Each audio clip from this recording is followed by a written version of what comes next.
खंडों में नहीं बनाना चाहिए।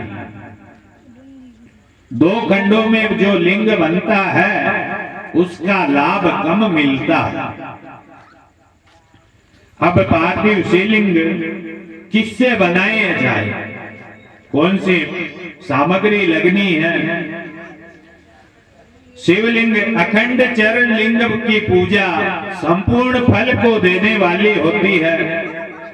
शिव जी पार्थिव लिंग की नदी के किनारे या तालाब के किनारे या वन में या शिवालय में या अन्य पवित्र देश में बैठकर, पवित्र स्थान पर बैठकर पार्थिव शिवलिंग की पूजा करनी चाहिए।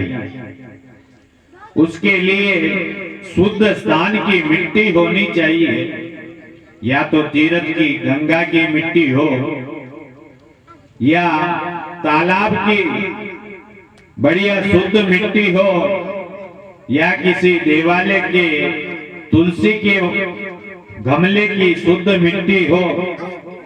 उससे भगवान पार्थिव शिवलिंग का पूजन, लिंग बनाकर पूजन किया जा सकता है। ब्राह्मण को गौर वर्ण की जो मिट्टी आती है उससे पूजन करना चाहिए। क्षत्रिय को लाल कलर की जो पीली मिट्टी आती है उसका शिवलिंग बनाकर पूजन करना चाहिए। वैश्य को पीले कलर की और शूद्र को काली मिट्टी का शिवलिंग बनाकर पूजन करना चाहिए। और उस लिंग को बनाते समय ओम नमः शिवाय इस मंत्र का जाप करते रहना चाहिए।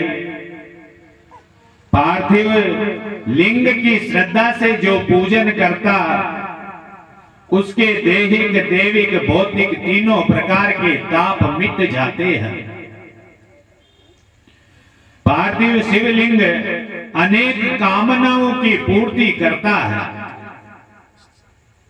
बिना पार्थिव लिंग पूजा किए जो दूसरे देवताओं की पूजा करता है वो सारी पूजाएं, वो सारे दान व्यर्थ में ही जाते हैं, उनका कोई फायदा नहीं मिलता। जीवन में एक बार पार्थिव शिवलिंग की पूजा अवश्य करनी चाहिए।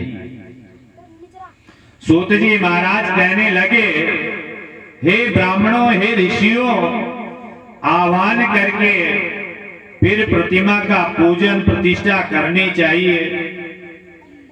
विद्यार्थी जो पढ़ने वाले जो बच्चे हैं प्रसन्न मन से 1000 पार्थिव शिवलिंग बनाकर पूजे तो उनकी कामनाएं पूरी होती है। धन की इच्छा करने वाला व्यक्ति 500 शिवलिंग पार्थिव मिट्टी के बनाकर उनका पूजन करे तो उसकी कामनाएं पूरी होती है। जिसके पुत्र नहीं हो वह 1500 मिट्टी के पार्थिव शिवलिंग बनाकर उनका पूजन अर्चन करे तो उसे अवश्य ही पुत्र की प्राप्ति होती है। और जो वस्त्रार्थी है, जो व्यापार करने वाला है, वह 500 शिवलिंग पूजा बनाकर पूजा करे तो उसे मोक्ष की प्राप्ति हो सकती है। 1 करोड़ पृथ्वी की कामना करने वाले को जो ये देखे कि मैं इस संपूर्ण पृथ्वी का राजा बनूं, उसको 1 करोड़ शिवलिंग बनाकर पूजा करनी पड़ती है, तब जाके वो उस जगह का मालिक होता है, उस पृथ्वी का मालिक होता है। जो पृथ्वी की कामना करता है, राजा सरपंच बने या एमएलए बने, कुछ भी बनने की कामना करता है, उसको 1000 पार्थिव शिवलिंग की पूजा करनी चाहिए। 3000 दया वाले को और तीर्थ की इच्छा करने वाले को 2000 पार्थिव शिवलिंग बनाकर पूजन करना चाहिए। राजा का भय नहीं हो, सरकार का कोई डर नहीं लगे, ऐसे व्यक्ति को 500 शिवलिंग की पूजा करनी चाहिए। हमेशा यही डर रहता है कि मत न पुलिस पकड़ ले जावे, मत न पुलिस इनकम टैक्स वाला छापा पटक जावे। ऐसे व्यक्ति को 500 मिट्टी के पार्थिव शिवलिंग बनाकर उनका पूजन अर्चन करना चाहिए। देखिए पार्थिव पूजा क्यों सबसे महत्व बताई गई है कि एक पत्थर का एक शिवलिंग बना हुआ है, वो तो केवल एक ही है, लेकिन मिट्टी के बनाए हुए शिवलिंग में जितने मिट्टी के कण हैं उतने ही शिवलिंग माने जाते हैं। हर कण में शंकर होता है, इसलिए सबसे ज्यादा महत्व पार्थिव शिवलिंग का बताया गया है। सूत जी महाराज कहते हैं, हे ऋषियों, विधि पूर्वक स्नान ध्यान करके लिंग का जो जल है उसे पान करके तीनों पाप नष्ट हो जाते हैं। जो हमेशा स्नान ध्यान करके शिवलिंग पे जल चढ़ाता है उसके तीनों प्रकार के पाप नष्ट हो जाते हैं। तीनों प्रकार के पाप कौन से?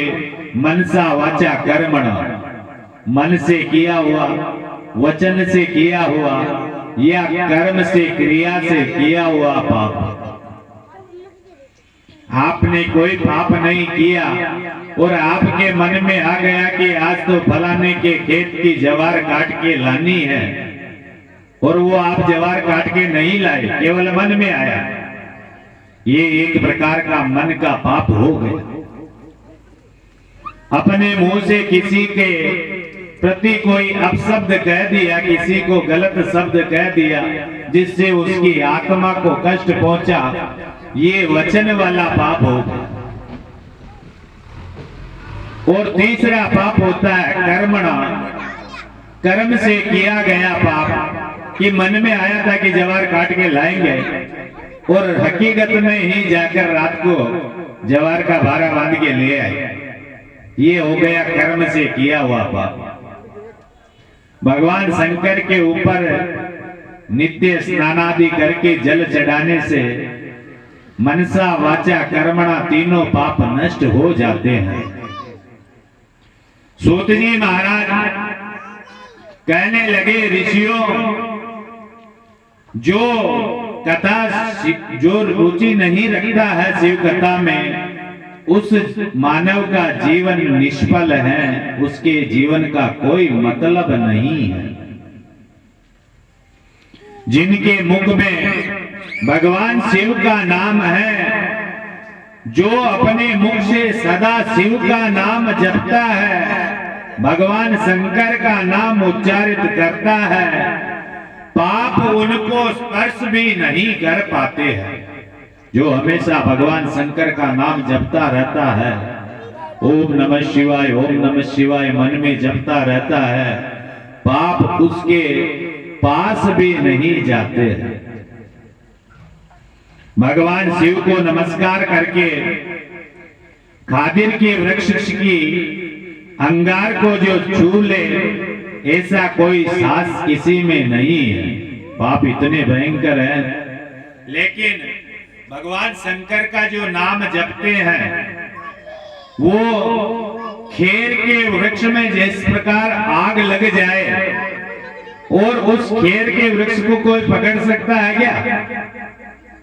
उसी तरह भगवान का नाम जपने वाला व्यक्ति बन जाता है तो पाप उसके पास में जाकर क्या जलेंगे क्या? उस प्रकार हो जाता है, वो व्यक्ति की खेर के समान हो जाता है, उसके पास भगवान पाप आने ही नहीं देते।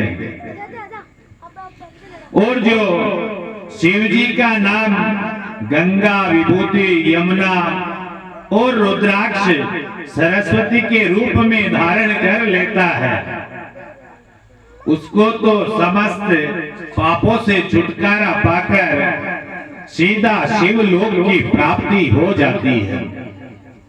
देखिए, भगवान शंकर का नाम गंगा के रूप में बताया गया है और भगवान शंकर की जो विभूति धारण करता है वह यमुना के रूप में बताई गई है और जो भगवान शंकर का रुद्राक्ष धारण करता है वह मां सरस्वती के रूप में बताया गया है।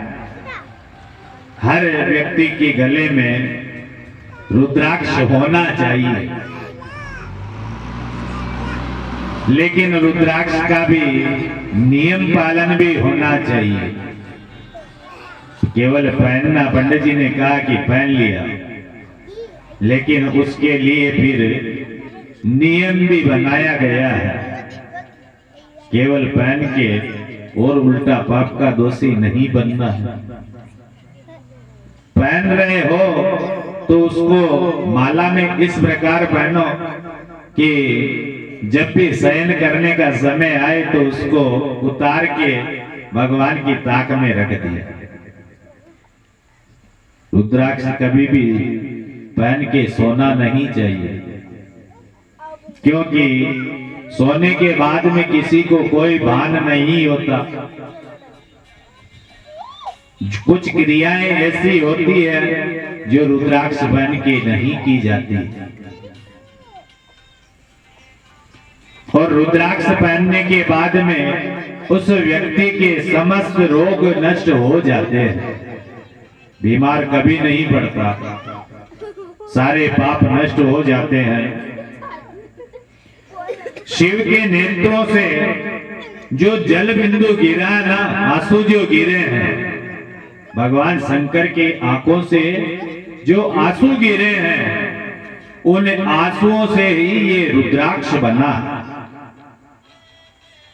उन आंसुओं से ही भूमि पे, नेपाल भूमि पे रुद्राक्ष के पेड़ बने हैं, और उन वृक्षों से बने हुए जो रुद्राक्ष हैं वो शिव भक्तों के वो योग बना देते हैं जो उनके योग जन्म कुंडली में नहीं होते। रुद्राक्ष पहनने से जो कुंडली के भाव हैं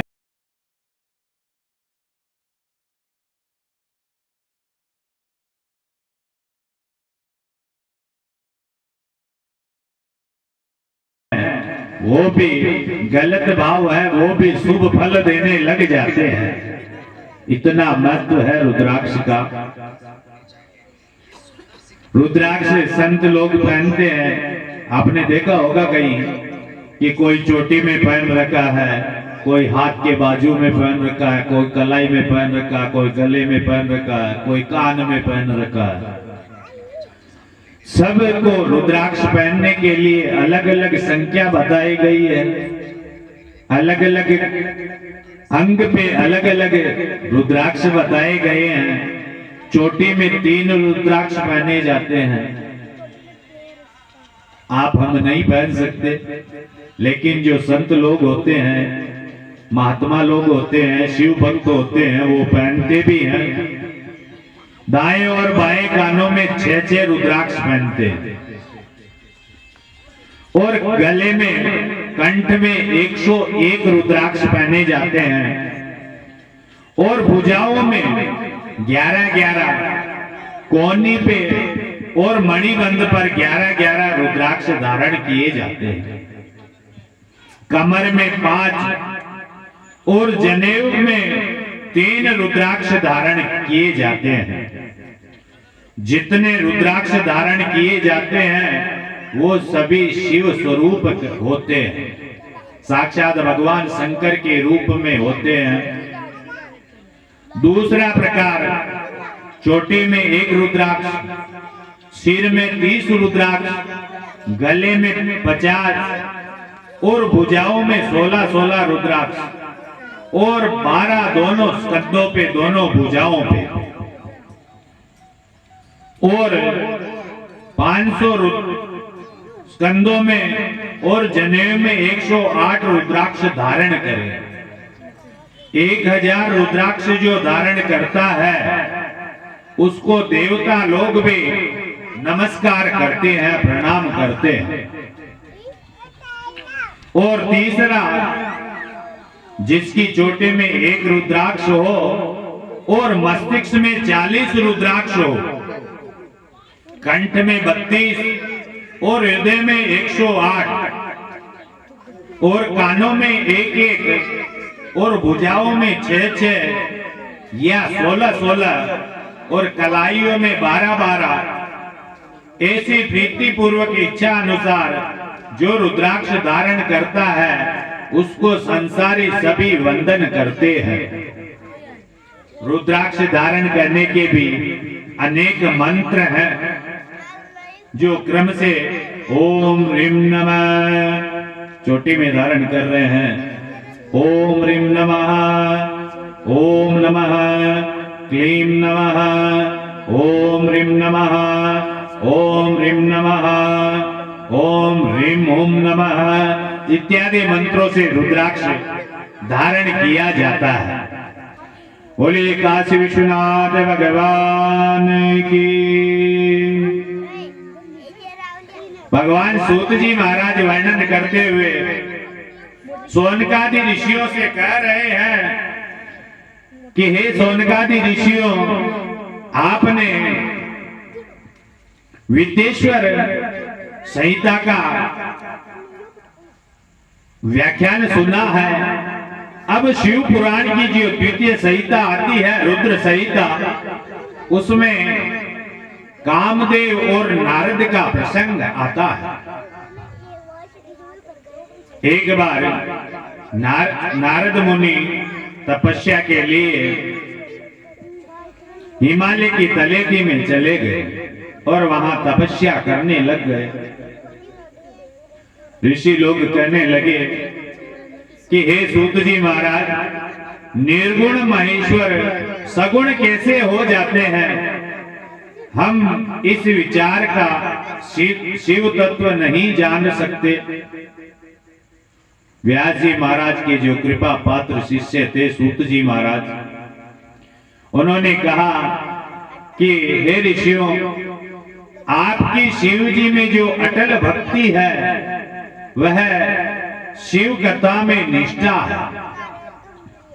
शिव की कथा 3 पुरुषों को पवित्र करती है। सदा शिव संबंधित कथा वक्ता, जो 3 प्रकार के जो व्यक्ति होते हैं उन्हें शिव महापुराण पवित्र बनाती है। पहला, जो भगवान सदाशिव की शिव महापुराण का वक्ता होता है, कथा कहने वाला जो विद्वान होता है उसे।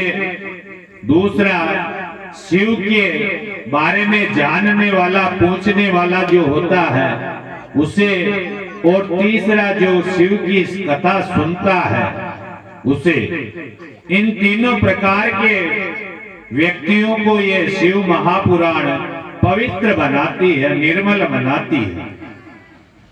सूत जी महाराज कहने लगे कि हे ऋषियों, एक समय नारद जी तप की इच्छा करके हिमालय पर्वत में, जहां मां गंगा उद्भूत हुई है, उफान भरती है, वहां जाकर तपस्या करने लग गए। उधर देवताओं के जो राजा थे, नारद जी की तपस्या धीरे धीरे धीरे धीरे इतनी तेज होने लग गई, उग्र होने लग गई कि इंद्र का सिंहासन डोलने लग गया। इंद्र ने कामदेव को कहा कि भाई नारद जी, क्या बात है, इतनी तपस्या कैसे कर रहे हैं? कहीं ऐसा तो नहीं कि नारद जी महाराज स्वर्ग का सिंहासन लेना चाहते हो? उधर कामदेव जी महाराज वहां नारद जी महाराज को मोहित करने के लिए आ गए और नारद जी के ऊपर अनेक प्रकार की बाण चलाने लगे। लेकिन प्रभु की कृपा थी, शंकर की कृपा थी, सो नारद जी के ऊपर कामदेव का कोई प्रभाव नहीं पड़ा। अंत में जब तपस्या पूर्ण करके नारद जी उठे तो नारद जी को मन में अभिमान हो गया कि मैंने तो कामदेव को भी जीत लिया। उधर नारद जी महाराज ब्रह्मा जी के पास गए। ब्रह्मा जी से कहने लगे कि मैंने तो कामदेव को जीत लिया। ऐसा करते करते शंकर भगवान के पास भी पहुंच गए। शंकर भगवान ने देखा भाई नारद के मन में अभिमान आ गया कि काम को जीत लिया। उधर शंकर की कृपा से नारद जी का कामदेव कुछ भी नहीं बिगाड़ पाया था, क्योंकि उनके रक्षक तो भगवान शंकर थे। और नारद जी का कामदेव कुछ भी नहीं कर पाया। आगे चलकर जब कामदेव शंकर भगवान के समाधि में बैठे हुए थे, शंकर भगवान, और शंकर भगवान के ऊपर जब अपने नृत्य करते हुए अपने बाणों को छोड़ने लगा, अपनी काम क्रीड़ा को छोड़ने लगा, तो भी शंकर भगवान तो कामारी थे, काम को मारने वाले थे, संत थे। उन्हें काम क्या प्रभावित करेगा। जिसने अपने कंठ में राम को बिठा रखा है, अपने मन में राम को बिठा रखा है, वहां काम का क्या काम। वही स्थान शिवजी महाराज कामारी समाधि में लगे हुए थे, तपस्या कर रहे थे। और कामदेव ने जब समाधि में विघ्न डालने का प्रयास किया, तो शिव जी ने तीसरा नेत्र खोल के कामदेव को भस्म कर दिया। और पीछे से जो ही कामदेव भस्म हुआ, देवता लोग वहां आए, और रति देवी भी जो कामदेव की पत्नी थी, वो भी वहां आकर स्तुति करने लगी। तो रति को भगवान शंकर ने वरदान दिया, जब जदुवंश कृष्ण अवतारा, होई हरण महामही बारा, कृष्ण तनय होई पति तोरा, बचन अन्यता होई न मोरा। रति को वरदान दिया शंकर भगवान ने कि द्वापर युग में जब जदुवंश में, यादव वंश में कृष्ण अवतरित होंगे और भूमि का भार हरण करेंगे, तब वो कृष्ण भगवान के पुत्र के रूप में तुम्हारा पति अवतरित होगा। ये मेरा वचन है, ये निष्फल नहीं जाएगा, वृथा नहीं जाएगा। मैं सच कह रहा हूं कि काम के रूप में कृष्ण का पुत्र होगा। कामदेव के रूप में भगवान श्री कृष्ण के प्रद्युम्न जी महाराज पधारे।